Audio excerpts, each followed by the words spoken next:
பட்டா வழங்கியவர் எங்களுடைய தலைவர் அண்ணன் தளபதி அவர்கள். ஏழைக்கு உதவுகிறவராக, ஏழை வீடு இல்லாமல் இருக்கக்கூடாது, இடம் இருந்தால் தானே வீடு கட்ட முடியும் என்ற உணர்வோடு இடங்களை வாய் வழங்கியவர் எங்களுடைய முதலமைச்சர் அவர்கள்.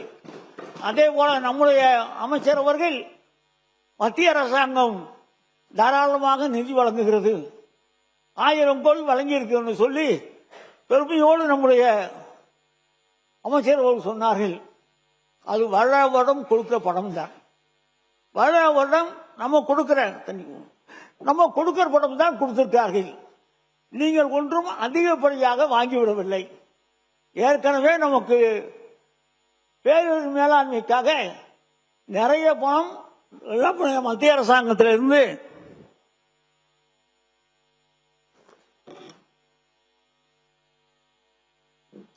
வரவேண்டி இருக்கிறது. மாண்பு அமைச்சர் அவர்கள் முடிந்தால் அதையெல்லாம் வாங்கி கொடுப்பேன் என்று சொன்னால் மிகுந்த சந்தோஷம். உதாரணம் சொல்ல வேண்டும் என்று சொன்னால், எங்களுடைய ஆட்சி காலத்தில் 21, 22 கனமழை வந்தது, 23 மிக்ஜாம் புயல் வந்தது, 23 தென் மாவட்டங்களில் வெள்ளப்பெருக்கு வந்தது, 24 பெஞ்சல் புயல் வந்தது. இதற்கெல்லாம் நம்முடைய முதலமைச்சர் அவர்கள் மத்திய அரசாங்கத்திடமிருந்து 50,000 கோடி ரூபாய் அளவிற்கு நாங்கள் பணம் கேட்டோம். ஆனால் அவர்கள் கொடுத்தது 1151 கோடி ரூபாய் தான் கொடுத்தார்கள். ஆனால் நாம் செலவழித்தது 13,235 கோடி ரூபாய் நாம் செலவழித்தோம். இந்த பணம் நம்முடைய கஜானாவில் இருந்து நம்முடைய முதலமைச்சர் அவர்கள் வாரி வழங்கினார்கள். புயலால் பாதிக்கப்பட்டவர்களுக்கும் பெரும் வெள்ளத்தால் பாதிக்கப்பட்டவர்களுக்கும் 6000 வழங்கியவர். அதே போல விழுப்புரம் பகுதியில் பாதிக்கப்பட்டவர்களுக்கு 2000 வழங்கியவர்கள். எங்களுடைய மாவட்டம் போன்ற சிறிய பாதிப்பு இருக்கிற பகுதிக்கெல்லாம் 1000 வழங்கியவர். இப்படி எல்லா வகையிலும் ஏழைகளின் கண்ணீரை துடைத்த தலைவராக எங்களுடைய தலைவர் இருந்தார்கள். அதே போல நிலத்தை மீட்பது, மாண்புமிகு சகோதரர் செங்கோட்டையனுக்கு தெரியும். தோட்டக்கலை சங்கம் உங்களுக்கும் எனக்கும் பரிச்சயமான இடம். தோட்டக்கலை சங்கம் எத்தனை ஆண்டு காலம் மீட்க முடியாமல் இருந்தது. அதை மீட்டு எடுத்தவர் எங்களுடைய தலைவர் தளபதி அவர்கள். அதே போல ரேஸ்கோர்ஸ், சென்னை ரேஸ்கோர்ஸ் 160 ஏக்கர் மிகப்பெரிய இடம், அது பொதுமக்களுடைய பயன்பாட்டுக்கு வர வேண்டும் என்று சொல்லி அதையும் மீட்டெடுத்தவர் எங்களுடைய தலைவர் தளபதி அவர்கள். அதே போல ஊட்டியில் இருக்கிற ரேஸ்கோர்ஸ் அதையும் மீட்டெடுத்தவர் எங்களுடைய தலைவர் தளபதி அவர்கள். இதையெல்லாம் எடுத்து பொதுமக்களுடைய பயன்பாட்டுக்கு கொண்டு வந்தவர் எங்களுடைய தலைவர் என்பதை நான் இந்த நேரத்தில் பெருமையோடு சொல்ல கடமைப்பட்டிருக்கிறேன்.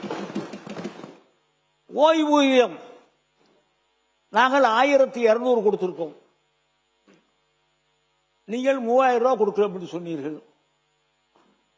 இந்த வரவுசெலவு பட்ஜெட்டில் நீங்கள் ஏதாவது சொல்லுவீர்கள் பார்த்தேன். 20 ரூபாயில் ஆரம்பித்தது இந்த திட்டம். பெருந்தலைவர் காமராஜர் அவர்கள் காலத்தில் ஆரம்பிக்கப்பட்ட திட்டம். இன்னைக்கு 1200 வரை உயர்த்தியவர் எங்களுடைய தலைவர் அண்ணன் தளபதி அவர்கள். ஆனால் நீங்கள் 3000 ரூபாய் தருவோம், முதியோருக்கு 3000 ரூபாய் தருகிறோம், மாற்றுத்திறனாளிகளுக்கு 3000 ரூபாய் தருகிறோம், வீட்டில் படித்துவிட்டு வேலை இல்லாமல் இருப்பவர்களுக்கு 4000 தருகிறோம். இதையெல்லாம் சொல்லியவர்கள் நீங்கள். இந்த பட்ஜெட்டில் இதெல்லாம் இருக்குமா என்று சொல்லி பொது பட்ஜெட்லையும் பார்த்தோம், இந்த பட்ஜெட்டையும் தேடி தேடி பார்த்தோம், ஒன்றும் தெரியவில்லை. ஆனால் எங்களை பொறுத்தளவிற்கு எங்களுடைய முதலமைச்சர் அவர்கள் எதை சொன்னாரோ அதையெல்லாம் சாதித்துக் கொண்டிருந்தார்கள். இன்றைக்கும் நான் சொல்கிறேன், எங்களுடைய ஆட்சி வந்திருக்கும் என்று சொன்னால் நாங்கள் 2000 ரூபாய் தருவோம் என்று சொன்னோம். வந்திருந்தால் கொடுத்திருப்போம்.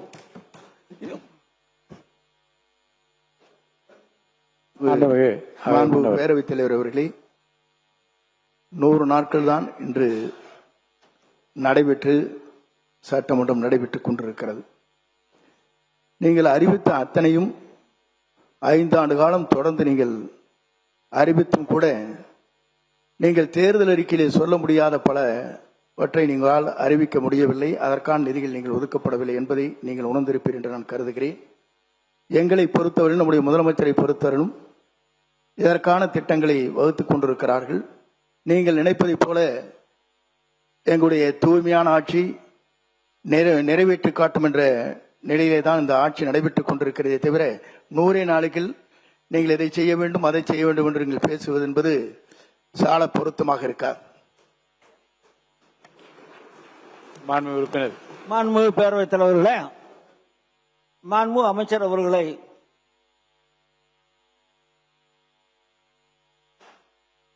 மாண்புமிகு பேரவைத் தலைவர் அவர்களே, மாண்பு உறுப்பினர் அவர்கள் குறிப்பிடுகிற போது 1500 ரூபாய் என்று சொன்னார்கள். இவர் இல்ல நான் அதுக்கப்புறம் சொல்றேன். 1500 அப்புறம் கொடுத்தீங்கிறது. ஆனால் 28 மாதம் அறிவித்தும் நீங்கள் 28 மாதம் கொடுக்கவில்லை என்பதுதான் உண்மை. 28 மாத காலத்திற்கு பிறகு நீங்கள் நாடாளுமன்ற தேர்தல் வருகிறது என்பதற்காக உயர்த்தி காட்டினீர்கள் தவிர வேறொன்றுமில்லை. மாண்புமிகு பேரவைத் தலைவர்களே, நாங்கள் சொன்னது உண்மை. நாங்கள் கொடுக்க காலதாமதம் உண்மை. ஆனால் எதற்காக? நாங்கள் ஆட்சி பொறுப்பு ஏற்றவுடனே கொரோனா இருந்தது. கொரோனா இருந்தாலும் 4000 ரூபாய் ஒரு ரேஷன் கார்டுக்கும் கொடுத்தவர் எங்களுடைய தலைவர். கொரோனா இருக்கு என்று சொல்லி சாக்கு சொல்லி தப்பிக்கவில்லை, அதையும் கொடுத்தார். இன்னும் கொடுத்திருப்பார். மக்களுக்கு செய்வதில் தான் எங்களுக்கு ஒரு சந்தோஷம்.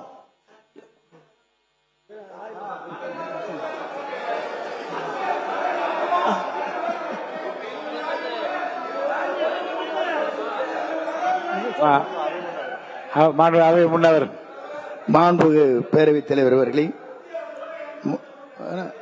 மாண்புமிகு அமைச்சர்கள் குறிப்பிடுகிற போது கொரோனாவை பற்றி சொன்னார்கள். கொரோனா தொற்று நோய் என்பது COVID-19 என்பது 20, 21, 21, 22 ஆண்டு காலத்தில் இருந்திருக்கிறதே தவிர உங்கள் ஆட்சி காலத்திற்கு முன்னாலே இருந்திருக்கிறது என்பதை நீங்கள் மறந்துவிடக்கூடாது. பள்ளிக்கல்வித்துறை அமைச்சர் பேசி. மாண்புமிகு பேரவைத் தலைவர் அவர்களே, மதிப்பிற்குரிய உறுப்பினர் அவர்கள் ஏன் கொடுக்கவில்லை, எதற்காக கொடுக்கவில்லை, ஏனென்றால் கொரோனா இருந்தது என்று சொன்னார். உங்கள் மூலமாக அண்ணனுக்கு சொல்லிக் கொள்கிறேன், கொரோனா காலத்தில் கை கொடுக்க கூடாதா என்று சொன்னார்களே தவிர மகளிர் உரிமை தொகையை கொடுக்க கூடாது என்று சொல்லவில்லை.